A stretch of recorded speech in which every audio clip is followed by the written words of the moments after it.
So guys जसले चाहिँ आजको अर्जेन्टिना भर्सेस केप भर्डेको म्याच छुटाउनु भयो धेरै नै ठुलो कुरा छुटाउनु भयो। तपाईँले वर्ल्ड कप फाइनल जस्तो म्याच छुटाउनु भइसकेको छ। यो म्याच जस्तो आजसम्म वर्ल्ड कपमा कहिले पनि भएको थिएन। नसोचेको म्याच भयो। अर्जेन्टिनालाई लगभग हराइदिइसकेको थियो क्याप बर्डेले। यस्तो म्याच अनबिलिभेबल म्याच थियो यार। सुरुको फर्स्ट हाफमा मेसीले गोल हानेर 1-0 को लिड थियो। खासै केही प्रब्लम थिएन, डिफेन्सिभ खेल्दै थियो क्याप बर्डे, नो प्रब्लम थियो। बट गाइस सेकेन्ड हाफमा त क्याप बर्डे यार, त्यो किपर भोजिना किपरलाई यार मान्न पर्छ। ह्युज रेस्पेक्ट छ, मनबाट रेस्पेक्ट छ गाइज भोजिनाको त्यो क्याप बर्डेको त्यो किपर भोजिनालाई यार। 90 मिनटसम्म ड्र हुन्छ, त्यसपछि एक्स्ट्रा टाइम थप्छन्। त्यसमा त यार गाइज के भर्डेको एउटा मान्छेले, एउटा प्लेयरले यस्तो खतरा गोल हुन्छ आउटसाइड द बक्स, त्यो टप कर्नरमा एमी मार्टिनेज हेरेको हेरे हुन्छ यार। 2022 को बेस्ट गोलकिपरलाई हेरेको हेरे बनाइदिन्छ के हो यो यस्तो भनेर। तर साँच्चीकै भन्नुपर्दा यो गेमको लास्ट मिनटसम्म पनि कसले जित्छ भनेर फिक्स थिएन।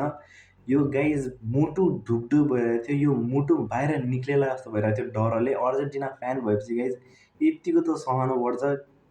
मेरो गाइज मुखबाट वर्ड्सहरू आइरहेको छैन, के भन्न पनि शब्द पनि सकिरहेको छैन। लिटरली गाइज म्याच हेर्दा चाहिँ आँखाबाट आँसु आएको थियो अब के हुन्छ भनेर, लास्ट मिनटसम्म पनि यस्तो ड्र जस्तो भइरहेको छ भनेर। सो लास्टमा चाहिँ गएर लियोनल मेसीले कर्नरबाट एउटा राम्रो असिस्ट दिन्छन्, राम्रो क्रस दिन्छन् र कोटी रोमेरो हाम्रो मेन डिफेन्डरले चाहिँ गोल हान्छन् र हाम्रो टिम अर्जेन्टिना चाहिँ राउन्ड अफ 16 को लागि क्वालिफाई गर्छन्। त्यसको लागि चाहिँ धेरै धेरै बधाई छ अर्जेन्टिना र मेसी फ्यान्सहरूको लागि। तर चाहिँ गाइज मेरो रेस्पेक्ट छ नि त्यो केप भर्डेको गोलकिपरमा, त्यो यहाँदेखि चाहिँ यहाँसम्म आइसकेको छ। धेरै नै रेस्पेक्ट गर्छु, पुरै दुनियाँले नै रेस्पेक्ट गरिरहेको छ त्यो भोजिना गोलकिपरलाई चाहिँ होइन। बिचरा धेरै नै दुःख गरेर आएको रहेछ यहाँसम्म। पहिला इलेक्ट्रिसिटी अनि कता के रहेछ, धेरै दुःख गरेको रहेछ आफ्नो करियरमा त्यहाँसम्म पुग्नको लागि। र अर्को कुरा गाइज, अर्जेन्टिना हारोस् भनेर एउटा कोपो ढुङ्गेले चाहिँ जादुटोना गरेको थियो अरे। त्यो पाजी ढुङ्गेको मुखमा मेसीले चाहिँ एक लात हानेर चाहिँ राउन्ड अफ 16 क्वालिफाई गरिसक्यो। त्यो कहाँ चाहिँ छ त्यसलाई गाइज खोजी खोजी पिटे हुन्छ अर्जेन्टिना फ्यान्सहरूले। बिहानको कोलम्बिया भर्सेस घानाको गेम सकिएसँगै चाहिँ राउन्ड अफ 32 को सबै म्याचहरू सकिसक्यो। पुरै वर्ल्ड कपकै लगभग के धेरै 70% जति म्याचहरू सकिसकेको छ।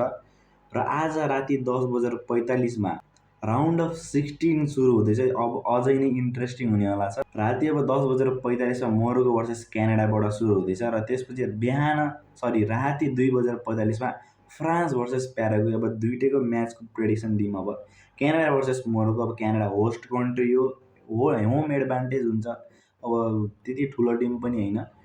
सो मोरोक्कोले चाहिँ इजिली जित्छ जस्तो लाग्छ मलाई, त्यति टफ पनि नहोला मोरोक्कोको लागि। र अर्कोतर्फ फ्रान्स भर्सेस प्याराग्वे, अब के भनिदिउँ यार गाइज, प्याराग्वेको वर्ल्ड कप इतिहास ठिकै छ, पहिला ठिकै खेल्छ। आजभोलि गाइज फ्रान्स भनेको त अब नम्बर वान टिम। अब कसैले नसक्ने भयो फ्रान्सलाई त अब इजिली 4-5 गोल त इजिली हान्नै पर्ने हुन्छ फ्रान्सले। सो तपाईँहरूको म्याचको प्रेडिक्सन चाहिँ के छ मलाई प्लिज कमेन्ट गरेर भन्नु होला। र च्यानललाई सब्सक्राइब र सेयर, लाइक, कमेन्ट चाहिँ गर्न नबिर्सनु होला। सो अर्को भिडियोमा भेटौँला। Okay, by by.